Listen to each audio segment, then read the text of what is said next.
తెలుగు రాష్ట్రాల్లో విజయ్ గురించి నిన్నటిదాకా వైసీపీ ఫ్యాన్స్ అభిమానులు అబ్బా ఏమి ఊగరులు చేశారో వాళ్ళు వెళ్ళి రాహుల్ గాంధీ గారు కలిసేపాటికి వీళ్ళు కూడా ఆయన తిడతం మొదలు పెట్టారు. ఎంతమంది న్యాయం అంటావు వీళ్ళు? అదే కొంతమంది వాళ్ళ విధానం ఎట్లా ఉందంటారు? కొంతమంది వైసీపీ కార్యకర్తల విధానం ఎలా ఉందంటే ఏ ఎండకి ఆ గొడవకు పట్టేటట్టు ఉంది. మొన్నటి వరకు స్టాలిన్కి మేము సపోర్ట్ చేస్తున్నాము అని చెప్పారు, మీ అందరు చూశారు.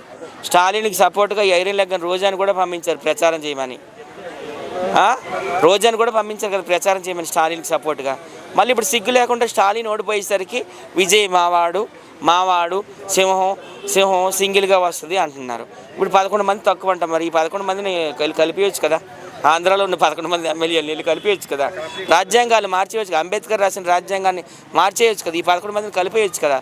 లేకపోతే తమిళనాడుని ఆంధ్రాని ఒకటి చేసిస్తే బెస్ట్. వీళ్ళకి ఎందుకండి ఇక్కడ పరిస్థితుల కోసం మాట్లాడరు, ఇక్కడ సమస్యల కోసం మాట్లాడరు ఈ వైఎస్ఆర్సీపీ వాళ్ళు. ఏ తమిళనాడు కోసమో, ఏ కర్ణాటక కోసమో, ఏ కేరళ కోసం మాట్లాడతారు. ఆంధ్రాలో చాలా సమస్యలు ఉన్నాయి, వాటి కోసం పోరాటం చేయొచ్చు కదా, అసెంబ్లీకి వెళ్ళొచ్చు కదా, జీతాలు తీసుకుంటున్నారు కదా, నెల 5 లక్షలు ఎంతో ఒక్కొక్క ఎమ్మెల్యే, వెళ్ళి మాట్లాడవచ్చు కదా. ఈ సమస్య ఉందండి, ఈ ఊరికి రోడ్లు లేవు, ఈ ఊరికి మంచినీళ్ళు లేదు, లేకపోతే ఈ ఊరికి హాస్పిటల్ లేవు, ఈ ఊరికి స్కూల్ లేవు, ఈ ఊరికి వీధి దీపాలు లేవు, లేకపోతే ఈ ఊరికి బస్సులు లేవు, వాటి కోసం మాట్లాడరు. ఎంతసేపు ఆ పక్క రాష్ట్రం కోసం, ఈ పక్క రాష్ట్రం కోసం, అవసరమైతే అమెరికా కోసం కూడా మాట్లాడతారు. ఓకే సార్, టోటల్గా విజయ్ గారి భవిష్యత్తు ఏందంటారు? ఇప్పుడు ఆయన పరిస్థితి ఎలాగుందంటే కుడితిలో పడ్డ ఎలకలాగా అయిపోయింది. సంతోషమే లేదు ఆయన ముఖంలో. ఆయన ముఖం చూడండి, ఆర్బీ చౌదరి గారు చనిపోయారని నివాళులు అర్పించడానికి వచ్చాడు, అసలు ముఖంలో అసలు గెలిచానని ఖాళీ లేదు. ఎందుకంటే మెయిన్ ఆయనకి ఎవరు సపోర్ట్ చేయడం లేదండి. డిఎంకే ముందుకు రావడం లేదు, డిఎంకే ముందుకు రావడం లేదు, వామపక్షాలు అయితే అసలు వ్యతిరేకించేసాయి. ఒక కాంగ్రెసే వాళ్ళకి జై కొట్టింది. కాంగ్రెస్ జై కొట్టినంత మాత్రాన అయిపోయారు కదా.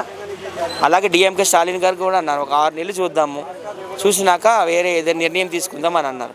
సపోర్ట్ లేదు, ఏం చేస్తాడు ఆయనకి ఎక్స్పీరియన్స్ లేదు, సపోర్ట్ లేదు. పైగా తమిళనాడు కూడా చాలా అప్పుల్లో ఉందంట. ఈయన పథకాలు చూస్తే ఆకాశంలో ఉన్నాయి. ప్రతి ఒక్క స్టూడెంట్కి 20 లక్షలు లోన్ ఇస్తాడంట ఉన్నత చదువులు చదువుకోవడానికి. పెళ్ళి చేసుకుంటున్న ప్రతి ఒక్క నవవధువుకి 8 గ్రాములు బంగారం అంట. ప్రతి ఒక్క మహిళకి 2500 అంటారు నెలకి. 6 గ్యాస్ సిలిండర్లు అంట, ఫ్రీ బస్సులు అంట. మామూలుగా ప్రకటించలేదు పథకాలు. అవన్నీ అమలు అవుతాయి, అవ్వవు. ఎందుకు అవుతాయి? ఈయనకి ఏం ఎక్స్పీరియన్స్ ఉందని అవుతాయి? అమలు కావని నేను అనుకుంటున్నాను. పాపం ఆయన పరిస్థితి అయితే కుర్తులో పడ్డ ఎలకలా అయిందనమాట అని నేను అనుకుంటున్నాను. Thank you.